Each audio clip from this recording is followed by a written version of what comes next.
이제 모두 다 같이 일어나셔서 오늘도 우리를 불러 예배케 하신 하나님께 감사하며 함께 사도신경으로 우리의 신앙을 고백하겠습니다.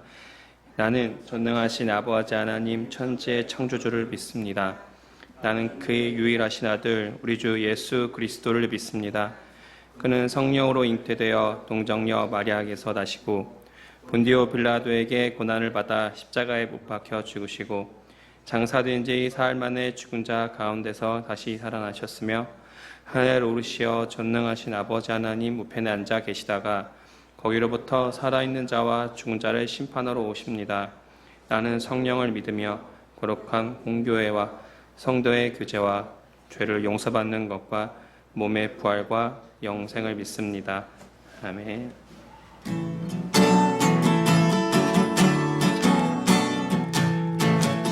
이렇게 박수 치시면서 찬양하세 찬양하겠습니다. 찬양하세 찬양하세 찬양하세 왕께 소리 높여 찬양 드리세 찬양하세 찬양하세 왕께 소리 높여 찬양 드리세 찬양받기에 찬양받기에 합당하신 주님 언제나 동일하신 주 무릎 꿇고서 주 이름 외치세 예수 나의 왕 예수 나의 왕 예수 나의 왕 아멘 찬양하세 찬양하세 찬양하세 왕께 소리 높여 찬양 드리세 찬양하세 찬양하세 찬양하세 왕께 소리 높여 찬양 드리세 찬양받기에 찬양받기에 합당하신 주님 언제나 동일하신 주 무릎 꿇고서 주 이름 외치세 예수 나의 왕 예수 나의 왕 예수 나의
의지했던 모든 것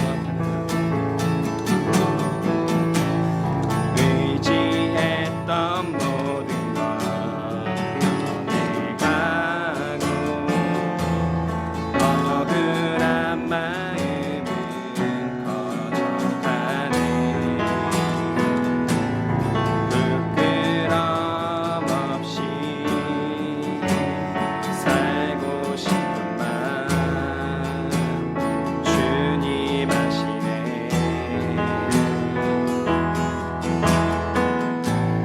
모든 일을 선으로 이겨내고 죄의 유혹을 따르지 않는 나를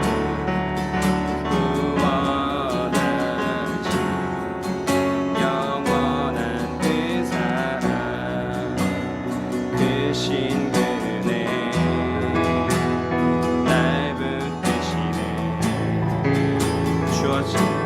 주어진 내 삶이 작게만 보여도 선하신 주 나를 이끄신 분의 중심을 모시는 주님만 따르네 날 택하신 주만 의지해 보이는 상황에 무너질지라도 예수는 여기 나를 붙드네 보이지 않아도 주님만 따르네 내 평생 주님을 노래하리라 의지했던 모든 것 변해 의지했던 모든 것 변해가고 억울한 마음은 거듭하네 부끄럼 없이 살고 싶은 맘 주님 아시네 모든 일을 선으로 이겨내고 죄의 유혹을 따르지 않는 날 구원하신 영원한 그 사랑 크신 그네 날 붙드시네 주어진 내 삶이 작게만 보여도 선하신 주 나를 이끄신 분의 중심을 모시는 주님만 따르네 날 택하신 주만 의지해 보이는 상황에 무너질지라도 예수는 여기 나를 붙드네 보이지 않아도 주님만 따르네 내 평생 주님을 노래하리라 주어진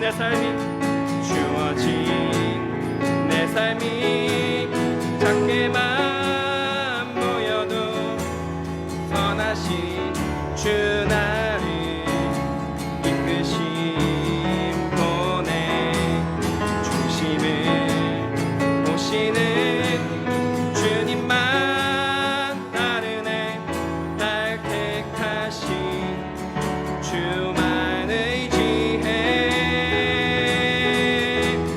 보이는 상황에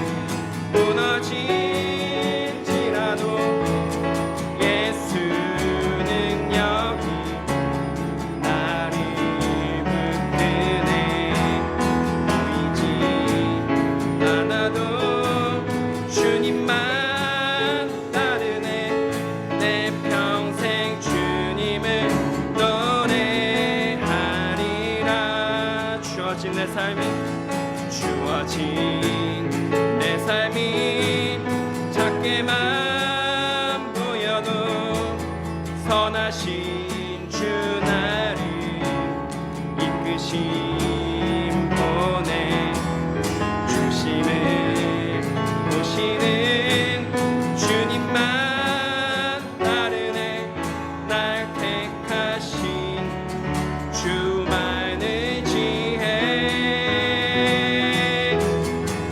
우리는 상황에 무너질지라도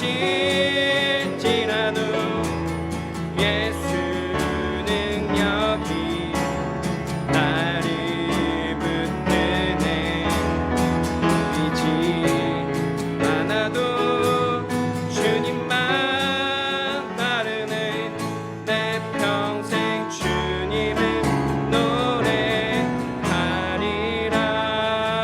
노래하리라 내 삶의 소망 내 삶의 소망 내가 바라는 한 분 예수 한 분 내가 원하네 한없는 사랑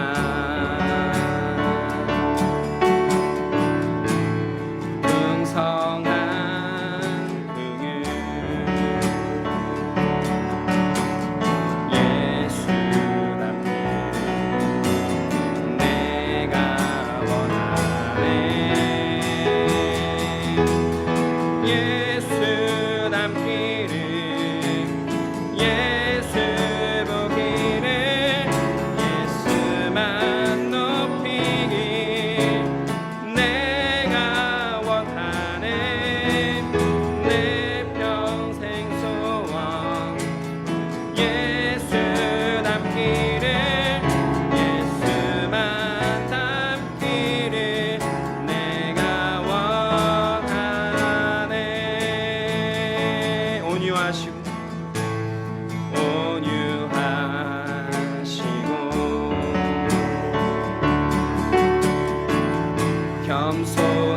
겸손하신 성품 예수 닮기를 내가 원하네 자비하시고 위로자 되신 주 예수 닮기를 내가 원하네 예수 닮기를 예수 보기를 예수만 높이길 내가 원하네 내 평생 소원 예수 닮기를 예수만 닮기를 내가 원하네 완전하신 예수 완전하신 예수 새롭게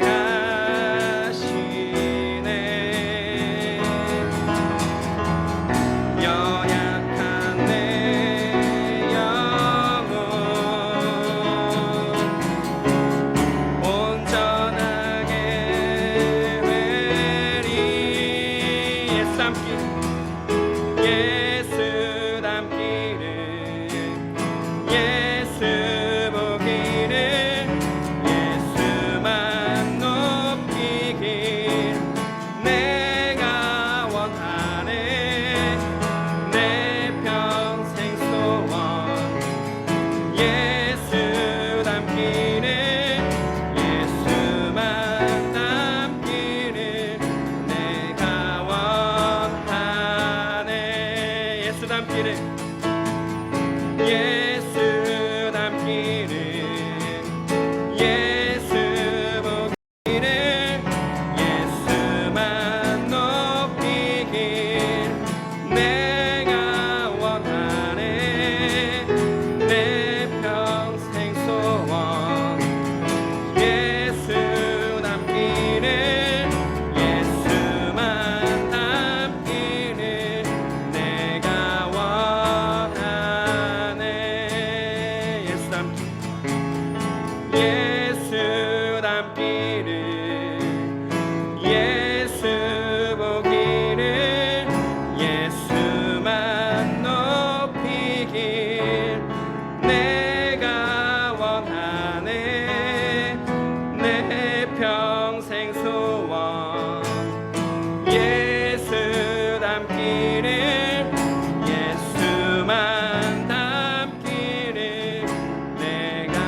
위해서 침묵으로 기도하시겠습니다.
사랑하는 주님, 오늘도 우리가 예배로 나왔습니다.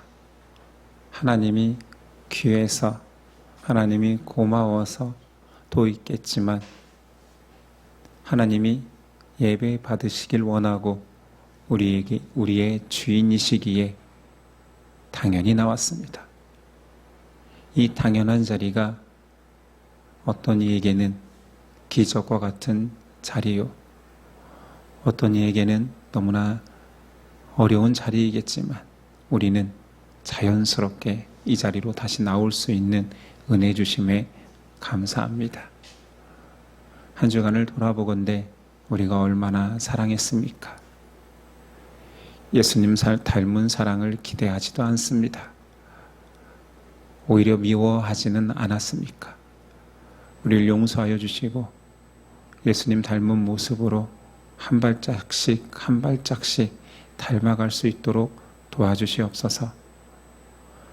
감사함을 표현하기 위해 드린 예물 가운데 하나님 함께하여 주시고 우리가 든든히 서가며 다른 이들을 더 포용할 수 있는 공동체가 될 수 있도록 우리에게 넓은 마음을 허락하여 주시고 복음을 온전히 전할 수 있는 담대한 믿음도 허락하옵소서. 주님, 오늘도 우리에게 말씀하여 주십니다. 매주 돌아오는 설교가 아니오라 주님의 말씀처럼 대할 수 있는 믿음 허락하여 주시고 우리 심령이 온전히 받아들이게 하옵소서. 기대하며 예수 그리스도의 이름으로 기도드립니다. 아멘. 우리 일어나셔서 십계명 낭독이 있겠습니다. 하나님이 이 모든 말씀으로 말씀하여 이르시되 너는 나를 애굽 땅 종되었던 집에서 인도하여 낸 내 하나님 여호와니라. 제1은 너는 나 외에는 다른 신들을 내게 두지 말라. 제2는 너를 위하여 새긴 우상을 만들지 말고 또 위로 하늘에 있는 것이나 아래로 땅에 있는 것이나 땅 아래 물속에 있는 것에 어떤 형상도 만들지 말며 그것들에게 절하지 말며 그것들을 섬기지 말라. 제3은 너는 내 하나님 여호와의 이름을 망령되게 부르지 말라. 제4는 안식일을 기억하여 거룩하게 지키라. 제5는 내 부모를 공경하라. 제6은 살인하지 말라. 제7은 간음하지 말라. 제8은 도둑질하지 말라. 제9는 내 이웃에 대하여 거짓 증거하지 말라. 제10은 내 이웃의 집을 탐내지 말라. 예수께서 이르시되 내 마음을 다하고 목숨을 다하고 뜻을 다하여 주 너의 하나님을 사랑하라 하셨으니 이것이 크고 첫째 되는 계명이요 둘째도 그와 같으니 내 이웃을 내 자신같이 사랑하라 하셨으니 이 두 계명이 온 율법과 선지자의 강령이니라. 아멘.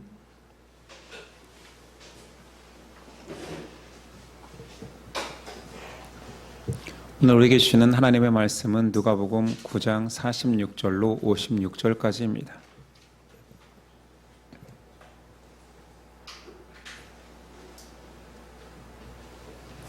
누가복음 9장 46절로 56절까지 저 여러분들이 한 절씩 교독하겠습니다. 9장 46절입니다. 제자 중에서 누가 크냐 하는 변론이 일어나니 예수께서 그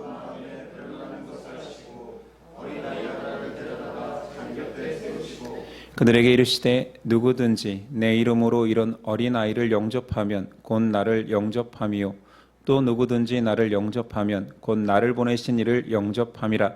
너희 모든 사람 중에 가장 작은 그가 큰 자니라.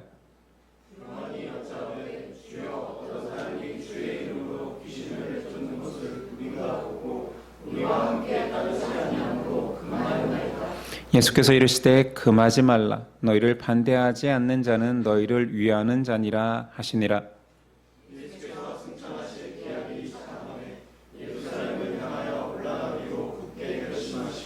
사자들을 앞서 보내심에 그들이 가서 예수를 위하여 준비하려고 사마리아인의 한 마을에 들어갔더니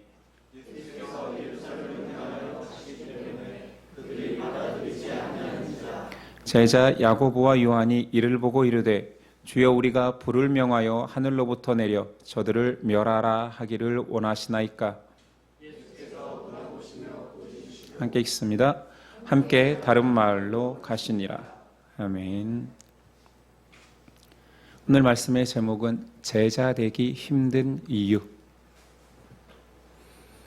제자 되기 힘든 이유라는 제목으로 오늘 나누겠습니다. 우리 누가복음 지난 시간에 제자들이 귀신을 쫓아내지 못한 사건 이후의 일을 나누었습니다. 오늘 말씀은 제자들과 세 가지 에피소드를 예수님께서 함께 행하시는 모습이 등장합니다. 첫 번째 사건은 46절. 제자 중에서 누가 크냐 하는 변론이 일어나니. 지금 제자들은 앞에 사건을 유추해서 보건대 귀신을 내쫓지 못한 남아있던 제자들이 부끄럽기도 했고 자존감이 낮아지기도 했을 것입니다. 그런데 그 자리에 없던 세 사람은 변화산에서 신령한 은혜를 경험하여서 오히려 한껏 자존감이 커졌을 것입니다. 이런 상황에 아마 제자들 사이에서는 질투심이 일어났을 수도 있습니다. 오늘 말씀 누가 크냐라는 변론이 제자들 사이에서 나온 이유는 이런 연유가 아닐까요? 나는 못나서 이런 일도 행하지 못했지만 누구는 택함 받아서 그런 신령한 경험이 있어서 네가 크냐 내가 크냐 할 수 있는 상황입니다. 그런데 이 상황을 제자들이 예수님께 누가 큽니까? 라고 물은 것이 아니라 47절에 예수께서 그 마음에 변론하는 것을 아시고 겉으로 드러난 질문이 아니라 제자들이 갈등하는 것을 예수님께서 아시고 잘못된 부분을 고치기 위해서 스스로 말씀하십니다. 말씀하시기 전에 어린아이 하나를 불러서 바로 곁에 세우시고 말씀하십니다. 48절. 그들에게 이르시되 누구든지 내 이름으로 이런 어린아이를 영접하면 곧 나를 영접하며 또 누구든지 나를 영접하면 곧 나를 보내신 이를 영접함이라. 너희 모든 사람 중에 가장 작은 그가 큰 자니라. 제자들이 지금 논쟁하는 핵심은 누가 가장 높은 위치에서 대우를 받는 것이 합당한가가 그들의 의문이었습니다. 그래서 이것에 대한 예수님의 답변을 일반적으로 해석하면 자, 어린아이를 세웠습니다. 자, 이 어린아이와 같은 사람을 섬기는 겸손한 자가 가장 큰 자다. 이렇게 도덕적으로 해석하기 쉽고 실제로 그렇게 다 많이들 이해하고 있습니다. 근데 예수님이 이 땅에 오신 이유가 사람들을 도덕적으로 더 괜찮고 착한 사람 만들기 위함은 아니었습니다. 이 어린아이 예화를 바로 이해하기 위해서는 9장 전체에 이 이야기를 엮은 누가의 관점, 제자도의 관점을 가지고 바라봐야 됩니다. 제자들은 9장 서두에 능력을 행했습니다. 전도 여행을 통해서 그들이 귀신을 쫓아내고 그들이 병하니 병든 자들이 나았습니다. 군중 사이에서 그들은 스스로 높은 사람이 되어가고 있었습니다. 그때마다 예수님은 초를 치듯이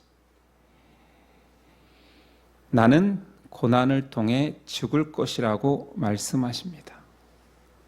자, 지금 어린아이를 곁에 세우시고 제자들이 궁금해하는 내용, 누가 더 높으냐를 이야기하는데 예수님이 먼저 하신 말씀은 좀 뜬금없습니다.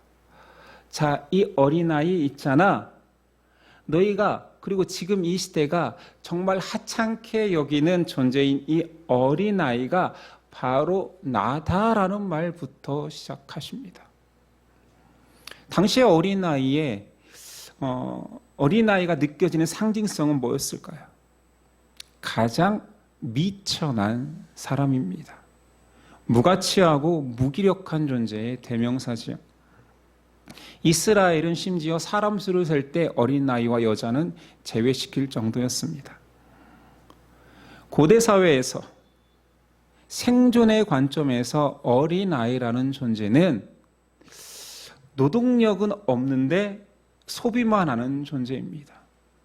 그러니까 가치가 없죠. 그가 장성해야지만 사람으로서의 가치가 생기는 것입니다. 제가 아프리카에 있을 때 포콧이라는 부족에 전도를 간 적이 있는데 너무 작은 흙집에 이곳에 가족들이 다 잘 수 있을까 싶을 정도로 작은 곳에 나무로 엮은 침상이 있었고 거기서 부부가 잔다고 하지만 이 좁은 곳에 아이가 잘 수 있을까 해서 물었습니다. 아이들은 어디에 잡니까? 그랬더니 그 침상 밑에는 흙이 좀 파여 있어요. 여기서는 염소가 잔대요. 그리고 아이는 밖에서 잔대요. 물론 밖에서 잘 수 있죠. 염소는 뭐 잃어버릴 수도 있고 아이야 잃어버리지는 않지 않습니까? 도둑 맞지 않잖아요. 그래서일 수도 있지만 제 생각에는 저 흙집 하루면 짓겠는데 아이를 위해서도 그냥 좀 넓게 처음부터 집을 짓든지 아니면 집을 하나 지어주든지 방을 하나 만들어줄 수 있을 것 같은데 왜 밖에서 잘까? 현대인이나 지금 한국 사람의 관점에서는 아이를 집에다 재우면 재웠지 부모가 나가서 자면 잤지 상상하기 힘들잖아요. 하물며 고대 사회 아이들은 이것보다 더 낮은 취급을 받았습니다. 그런 아이를 예수님께서 옆에 딱 세운 거예요. 그러면서 이 아이가 나다라고 말한 거죠. 무엇을 의미합니까? 내가 권능을 행할 때에는 주인님 하고 메시아인 것처럼 섬기는데 내가 아무 가치가 없는 이런 아이가 된다면 너희는 과연 나를 섬기겠는가? 참 찔리지요. 현대 신앙인들이 왜 교회를 열심히 다니고 예수님 믿고 신앙생활을 할까요? 정말로 구원의 감격 때문에? 물론 그런 사람들 많이 있겠지. 그런데 그 감정은 흐릿해지고 살아가면서 종교의 동력이 혹시 얻을 게 있어서 교회 다니니까 좋아서 원래 본질은 사라진 채 여러 격가지 요소들에 의해서 만족스러워 다니지는 않습니까? 혹은 만족을 추구하고 있지는 않습니까? 예수님은 어린아이 아무 무가치한 그 자를 세워놓고 먼저 이가 나다. 고대 사회를 조금 더 이해해 봐야 됩니다. 고대 사회 윤리의식은 힘 있는 사람이 겸양을 떠는 윤리의식은 아예 없었습니다. 현대인들이야 세련됐고 도덕과 윤리가 강조되는 사회에 살다 보니 겸양, 겸손이라는 단어가 생긴 거지. 고대 사회에서는 힘 있는 자가 힘 있는 대로 발휘하고 약한 자는 약한 대로 사는 것이 당연히 받아들이는, 동물로 말하면 약육 강식이 그냥 인정되는 사회입니다. 예를 들어서 힘 있는 나라가 옆에 약한 나라를 지배하는 것은 너무 당연한 거예요. 힘을 사용하지 않으면 오히려 이상한 것이지요. 강자가 약자를 핍박하는 것이 아니라 강자는 약자를 다스리는 것이 당연한 때입니다. 덜 핍박하면 오히려 고맙고 황송한 것이지요. 우리가 현대사회의 윤리의식을 가지고 고대사회와 성경을 자꾸 바라보니 왜 이렇게 윤리적이지 않지? 왜 이렇게 도덕적이지 않지? 이것은 더 도덕적이 되라는, 좀 더 세련된 사람이 되라는 말씀인가 보다라고 자꾸 착각하는 거예요. 인류 역사 속에서 그렇게 세련되고 도덕적인 때가 불과 몇 세기 전이에요.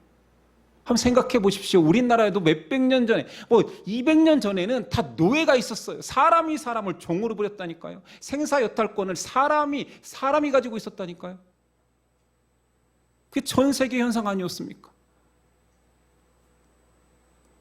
이런 어줍지 않은 도덕관념을 벌써 다 취득한 인간인 것처럼 지금 고대 사회의 책인 성경을 바라보고 있는 거야. 예수님이 더 착해지라 말한다. 더 겸손해진 사람이 더 큰 사람이라고 말한다. 무슨 윤리 강연입니까? 아니에요. 예수님의 말씀은 윤리적이지 않다라는 것이 아니라 윤리를 강조하고 도덕적인 말씀이 아니라는 말입니다.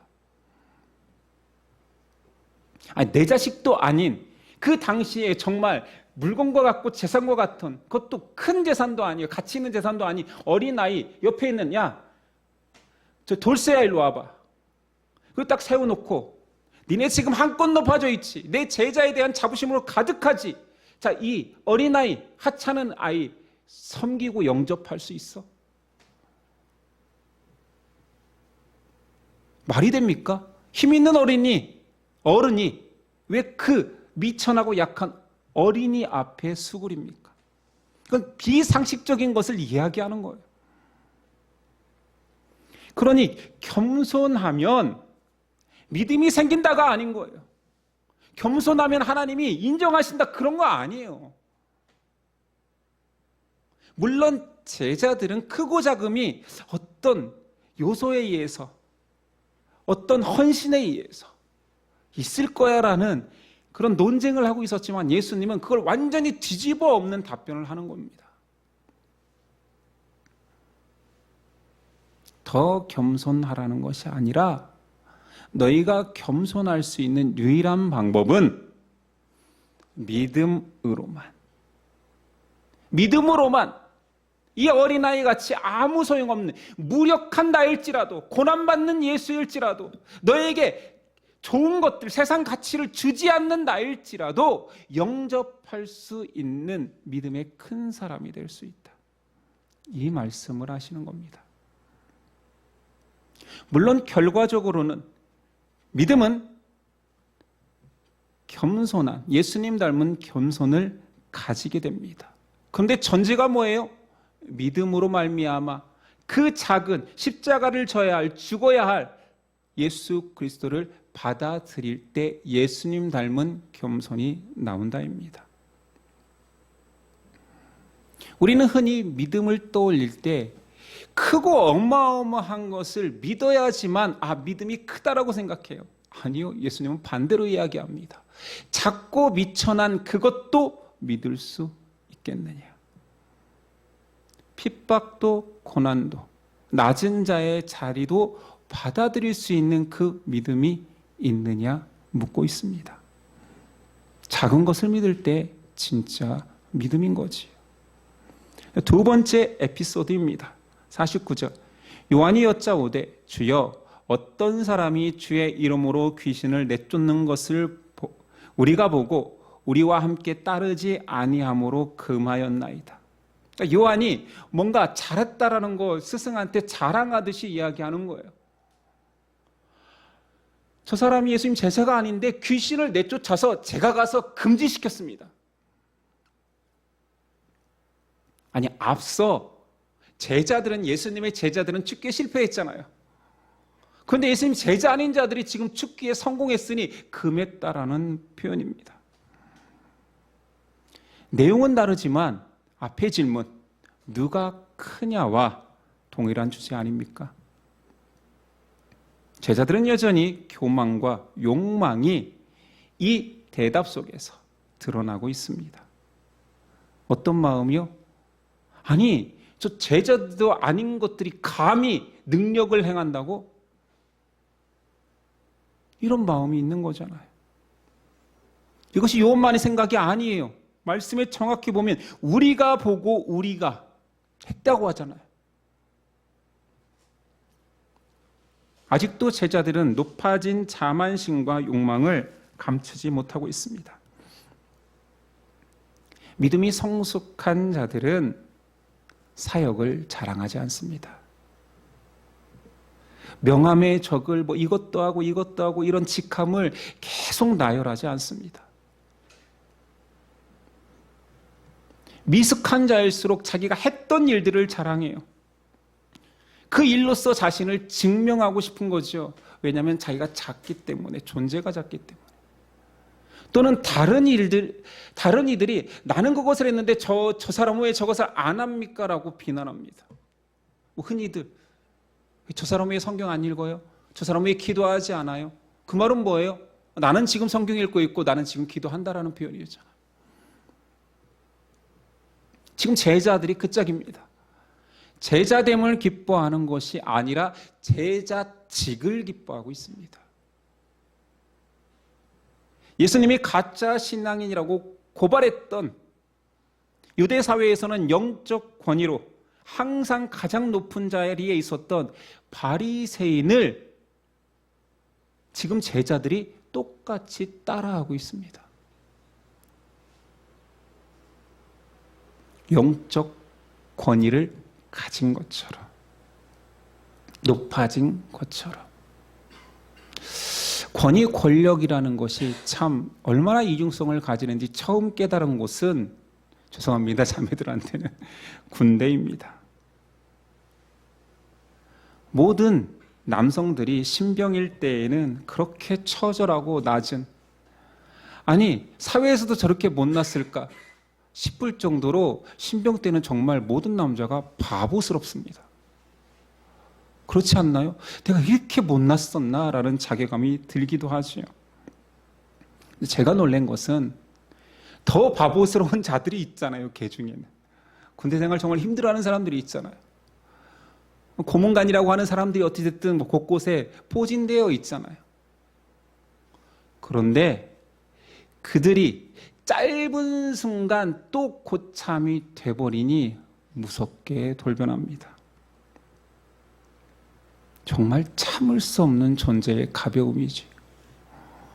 가장 비굴했던 자들이 가장 교만해집니다.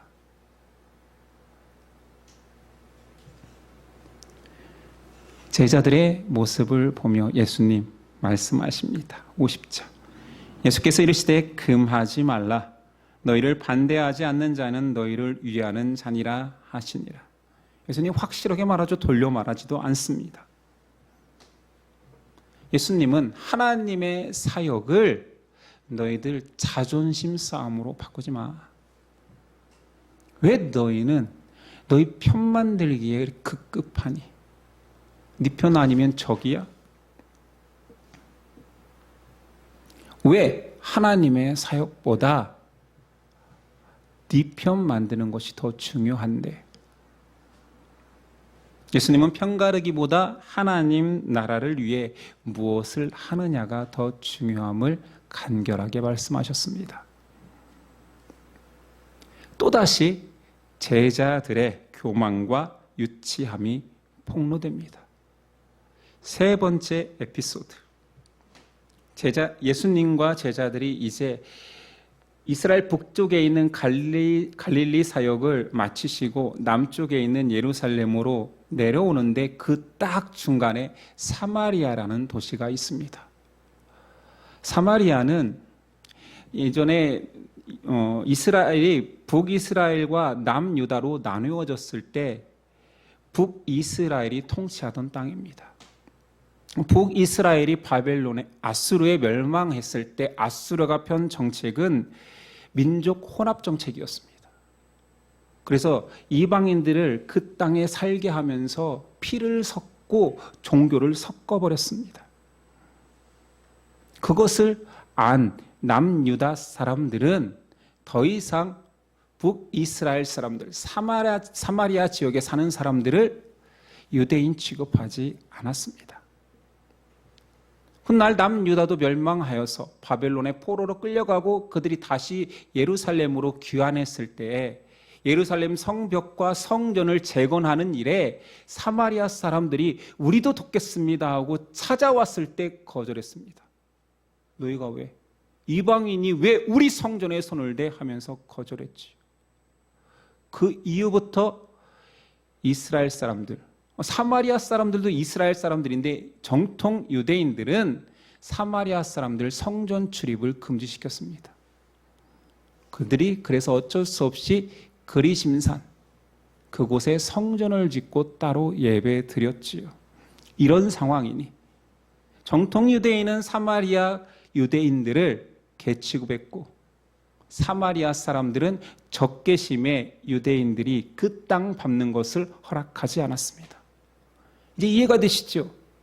예수님이 내려가야 되는데 가장 큰 도로인 중앙산지길로 가야 되는데 사마리아를 통과하면 예루살렘까지 너무 가까운 길인데 가려고 하니 그 분위기를 아는 제자들이 전령으로 먼저 가서 예수님과 우리가 통과해도 되겠습니까? 했는데 거절한 상황입니다. 자, 두 제자의 반응이 이렇습니다. 54절. 제자 야고보와 요한이 이를 보고 이르되 주여 우리가 불을 명하여 하늘로부터 내려 저들을 멸하라 하기를 원하시나이까. 우리가 기도해서 저들을 불로 싹 쓸어버릴까요? 이런 표현이지. 좀 긍정적으로 본다면 긍정적으로 볼 만한 것들도 있습니다. 제자들의 믿음이 엄청납니다.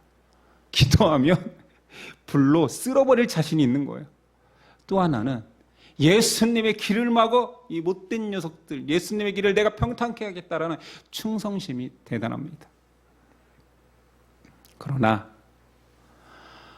갈릴리에서 예수님이 예루살렘으로 내려가는 이유가 무엇입니까? 여러 번 언급했다시피 고난받아 십자가 지는 가장 낮은 자리로 내려가기 위함이었습니다. 그런데 아직도 제자들은 영광을 꿈꾸고 있고 높은 자리에서 내려오지 않았습니다. 여러 번의 예수님 순환 예고에도 불구하고 전혀 다른 기대로 그들은 예루살렘을 향하고 있습니다. 주님에 대한 충성이라고 다 바른 충성은 아닙니다. 복음을 알지 못하면, 예수님의 뜻을 알지 못하면 정반대로 달리기도 합니다. 이게 한국교회의 문제이기도 하지요. 말씀이 좌하라는데 우로 하나님 영광을 위해서 뛰고 헌신하고, 말씀은 온데간데 없고 내 의지만 담긴 신앙생활이 얼마나 위험한지 보여줍니다. 왜 말씀? 왜 기독교는 말씀의 종교다? 하나님의 말씀에 순종하는 것이 가장 바른 길이라 강조하는지 아시겠습니까? 이런 제자들의 행위에 예수님 반응 55절 이하. 예수께서 돌아보시고 꾸짖으시며 함께 다른 마을로 가시니라. 또 쓸데없는 데에서 꽂혀가지고 말씀에 예수님이 그냥 꾸짖었다고 할 수 있잖아요. 근데 돌아보시며라는 말이 너무 재밌는 거예요. 저거 다 불로 싸질러질까요? 그랬더니 예수님이 돌아보시며, 너 뭐냐? 이런 느낌 아니에요? 돌아보시며 그 두 형제를 쳐다보시며, 쟤네 뭐지? 쟤네 내 제자 맞나? 꾸짖었대요. 어떻게 꾸짖었는지는 써있지 않습니다. 좋은 말은 안 나왔으니까 꾸짖었다고 하겠지요. 입 닥쳐, 이 정도는 안 했겠지만, 니들 뭐니? 그 입 좀 다물래? 이건 꾸짖은 게 아니죠. 제가 생각나는 표현은 있지만 자제하겠습니다. 예수님 말씀이니까. 꾸짖었답니다. 정확히 꾸짖고, 예수님은 사마리아 사람들이 복음을 거절하는 것을 인위적으로 뚫고 들어가지 아니하고 갈등을 일으키지 아니하고 다른 마을로 우회해서 갔다 표현됩니다. 우린 9장을 살펴보고 있습니다.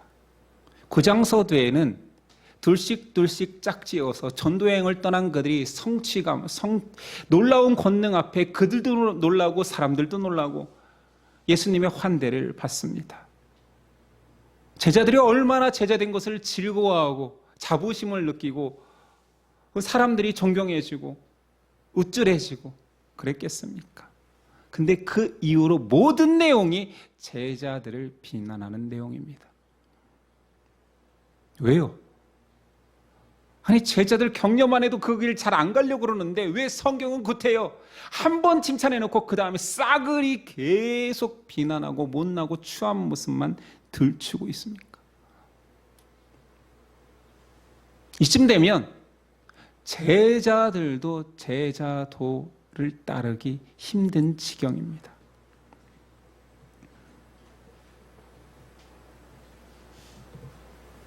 제자의 길이 힘든 첫 번째 이유가 9장 전체에서 계속 등장하고 있습니다. 제자도의 시작은 고난의 길이기 때문입니다.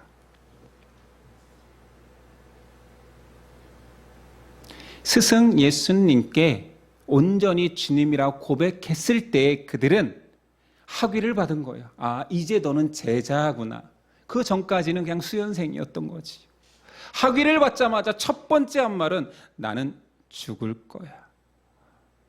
그러나 다시 살아날 거야. 근데 그 말, 뒤에 말은 들리지 않고 나는 고난받아 죽을 거야. 졸업식이 있으면 성공한 선배나 이런 사람들이 와서 축사를 하잖아요. 그런데 그 말을 한 거예요. 니네 사회 나오면 다 죽을 거야. 예수님 그런 축사를 하신 거예요. 제자의 길. 제자 이제 입문했지 다 죽을 거야. 그러나 고난의 길, 십자가의 길 너머에 영광과 부활의 길이 있단다. 근데 이 말씀이 들리지가 않습니다. 이해하기 싫었는지도 모르지요. 여러 번 반복해도 계속 못 알아듣는 척 하는지 아니면 진실로 못 알아듣습니다. 왜냐하면 성경은 기록하거든요. 그들이 깨닫지 못하더라. 예수님과 함께 같은 길을 걷고 있으면서도 다른 꿈을 꾸고 있습니다. 우리의 모습과 너무 비슷하지요. 신앙생활이 무엇인지 전반적인 이야기를 듣고 싶어 하지 않아요. 배우려 하지 않아요. 교회 다니는 것이 무엇인지 처음부터 끝까지 살펴보자. 근데 그걸 듣고 싶지 않아요.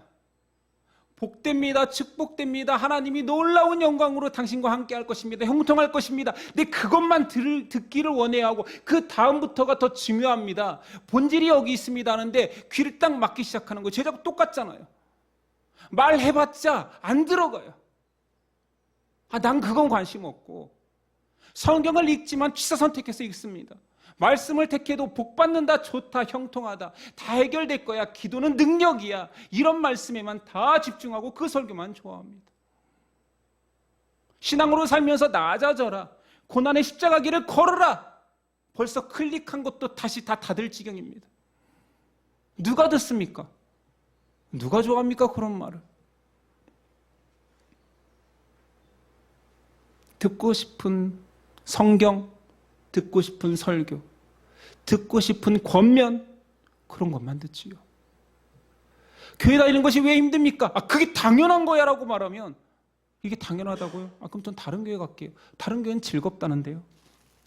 다른 교회는 행복하다는데요. 거긴 풍성하다는데요. 기다려봐. 성경이 뭐라고 써 있는지 보자. 관심 없습니다. 이게 현대 신앙인들 아닙니까? 그리고 우리의 모습이지요. 제자들을 이야기하면서 왜 계속 순환 예고가 나올까요?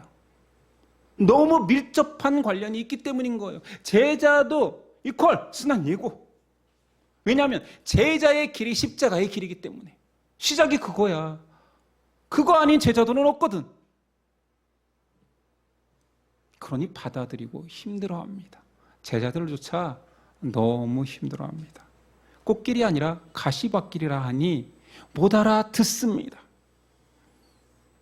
제자의 길이 힘든 두 번째 이유는 벌써 세상 속에 살면서 형성된 세계관이 바뀌지가 않습니다. 제자도는 세상의 힘의 원리에서 하나님 나라의 믿음의 원리로 세계관이 전환되기를 요구합니다. 세상은 힘으로 사는 세상입니다. 힘을 가장 많이 가진 것을 우리는 성공이라고 하고 출세라고 합니다. 그리고 그 힘을 잘 사용하는 사람을 존경해 줍니다. 선한 영향력이라고 표현하지. 성경은 그렇게 살라고 말하지 않습니다. 그 힘을 버리라라고 말합니다. 그러니 신앙생활이 제자 되는 것이 힘든 거죠. 아니 잘 사용하면 되잖아요. 아니 버려. 아니 존경받고 그걸 하나님께 영광을 돌리면 되잖아요. 아니 내려놔. 이러니 누가 제자 되려 하겠습니까? 제자는 힘을 갖는 자가 아니라 자신을 낮추고 하나님을 높이는 자가 제자입니다. 자존감을 떨어뜨리라는 얘기가 아니라 자존감은 유지하고 자존심을 내려놓으라는 이야기지요. 자존감과 자존심은 다르잖아요. 자존감은 내 안에서 나를 유지시키는 힘이라면 자존심은 내가 발산하여서 드러내는 일입니다. 그러니 다른 이와 자꾸 비교하고 싶어하는 것은 자존심을 세우는 일이지요. 자존감이 낮은 자들의 특징입니다.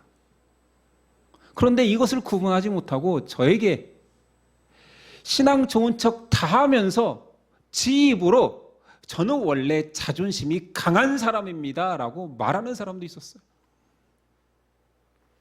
제가 착해서 망정이지. 제가 아꼈으면 또 바보니 그게 나는 믿음이 없습니다를 고백하는 거잖아. 왜 자꾸 여러분들 신앙생활하면서 자존심을 내세우는지 아십니까? 믿음이 약해져서 그렇습니다. 아니, 우리 다 못났잖아요. 뭐 다 가진 거 없고 뭐 자랑할 거 별로 없잖아요. 근데 왜 그렇게 비교하고 자랑하고 싶어 하냐면 믿음이 없어서 그런 거예요. 믿음이 약해져서 그런 거예요. 그리고 조금 못난 거, 조금 못난 것이 뭐 됐습니까? 다 못났는데 조금 못난 거 가지고 막 수치스러워하고 교인들이 알까봐, 형제 자매들이 알까봐 또 누가 그 얘기를 했다고 삐지고. 그럼 저는 솔직히 그렇게 얘기하고 싶어요. 너 못난 거 진짜 이만큼 얘기했는데 너 실제로는 이렇게 못났어. 근데 그게 그렇게 수치스럽냐? 그게 그렇게 창피해? 그렇게 나쁜 거야? 더 그냥 욕을 하고. 저 왜 흥분했죠? 옛날 양육하던 때가 막 다 떠오르나 봐요. 그래서 나중엔 제가 그랬어요. 교회 안에 도는 모든 너희들에 대한 소문 내가 다 퍼뜨렸어. 내가 했어. 내가. 다른 사람이 했다고 하지 마. 내가 했어. 그게 뭐 대단하다고 그럴 수도 있는 거지. 원래 못났는데 조금 못났다고 얘기해주면 칭찬이지. 오늘 말씀에 자존심하면 둘째가라면 서러워하는 요한이 등장합니다. 얘가 뭐라고 해서 두 번이나 이 사건에 연루되잖아요. 귀신 쫓아낸 사람을 향해서 뭐라고 했다고요? 네가 뭔데 제자도 아닌 것이 하지마. 두 번째는 뭐라고 그랬어요?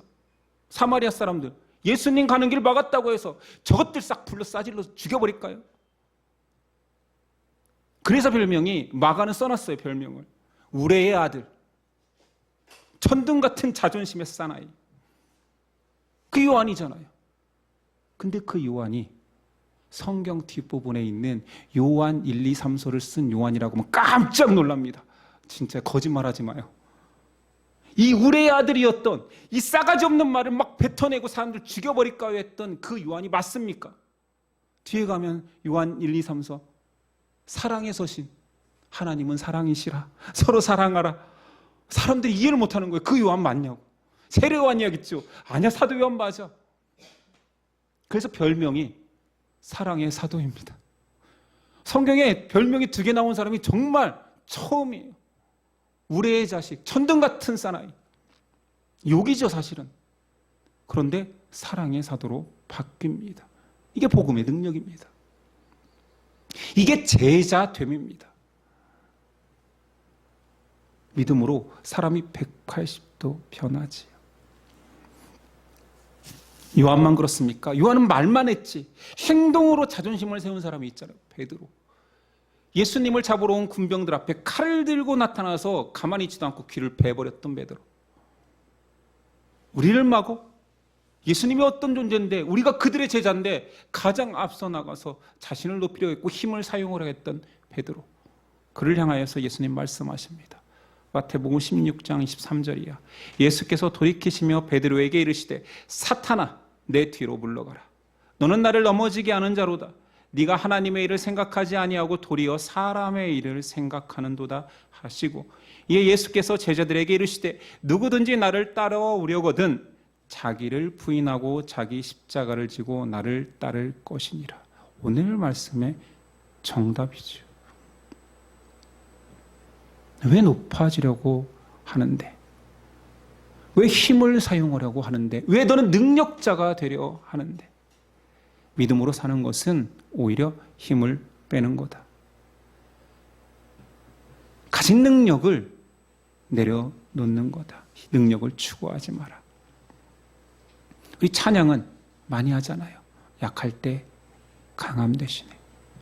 내가 작아지고 약해져야 내 안에 하나님이 커지고 믿음은 일하기 시작합니다. 9장 전체를 통하여서 큰 제자의 삶이라는 주제가 던져집니다. 능력 행한다고 우쭐대지 말라라는 것이요. 사역 좀 한다고 네 능력이 바래진 것처럼 여기지 말라라는 겁니다.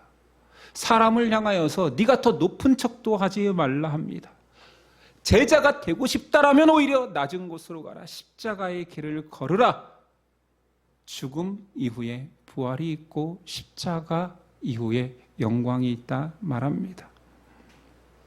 여러분의 신앙은 어떻습니까? 여러분 무엇을 추구합니까? 우리의 태도는 어땠습니까? 우리라고 말하는 건 저도 포함이겠죠. 저도 많이 비교했습니다. 많은 청년들과 비교해왔고 많은 목사들과 비교해왔고 저 사역자는 왜 저래? 저 목사님은 왜 저럴까? 라는 비난의 사람이었습니다. 그러나 감사하게도 그런 제자들을 예수님은 포기하지 않고 바꾸어 내셨습니다. 그러니 저에게도 소망이 있는 거지요. 믿음 때문에 낮아질 수 있는 거지요. 믿음이 아니고서는 저 미천한 아이를 나보다 높일 수 없는 사람이 결코 될 수 없는 것이지요. 겸손을 강조하는 것이 아니라 믿음을 강조하는 것입니다.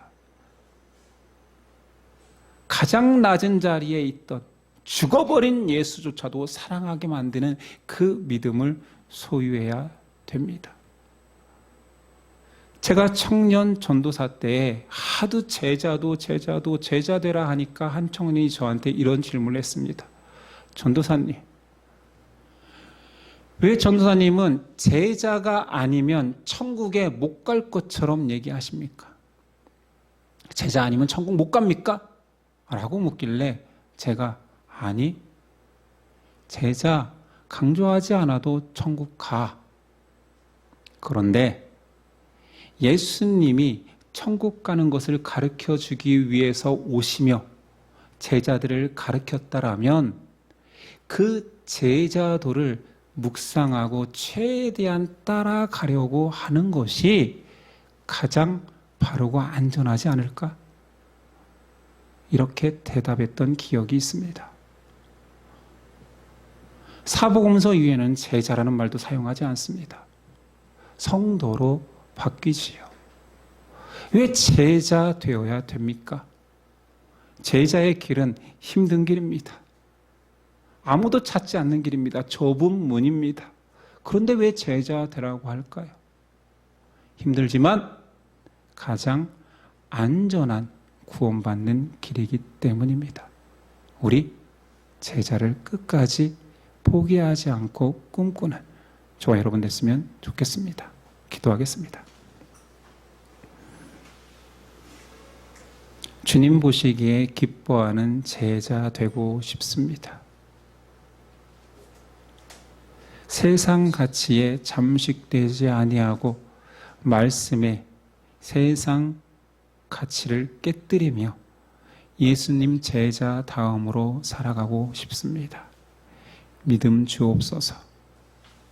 예수님을 가장 높은 자리에 세워 주인으로 삼는 자 되게 하옵소서.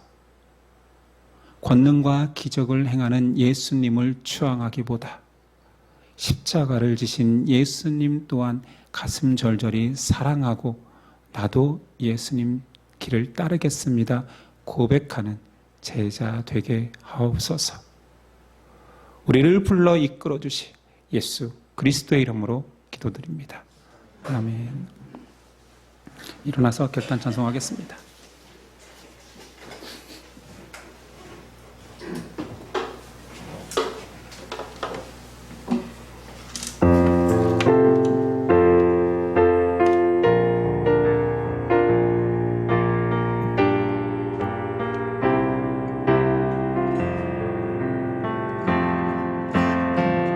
세상은 들리고 사람 일은 변하여도 나는 주를 섬기리.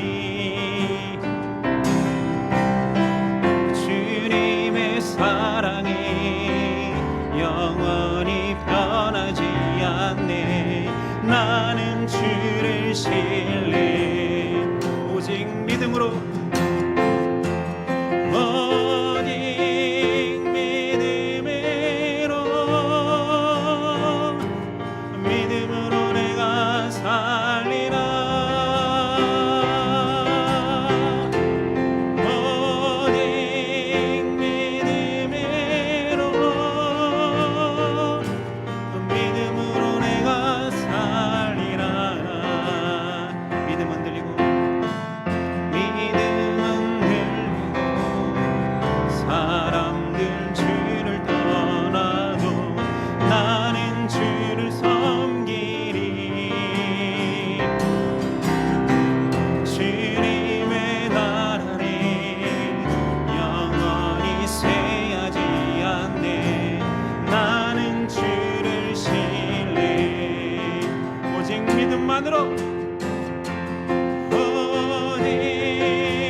기도하겠습니다.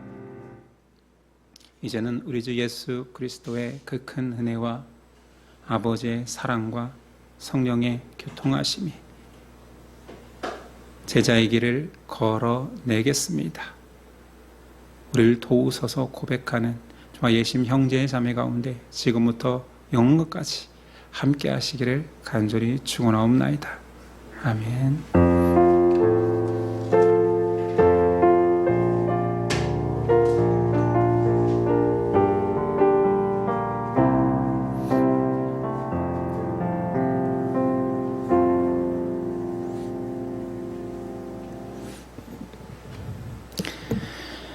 옆 사람과 인사했으면 좋겠습니다.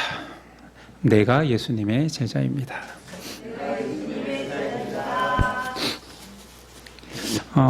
원래는 미뤘던 운동 교재가 오후 시간인데 봉사부에서 또 비가 와서 힘들 것 같다고 얘기하는데 잘 생각해 보십시오. 가능할 것도 같은데 2월 둘째 주에 MT가 있습니다. 오랜만에 몽산포에서 좋은 교제 시간이 되었으면 좋겠습니다. 예배를 마치겠습니다. 한 주간도 승리하십시오.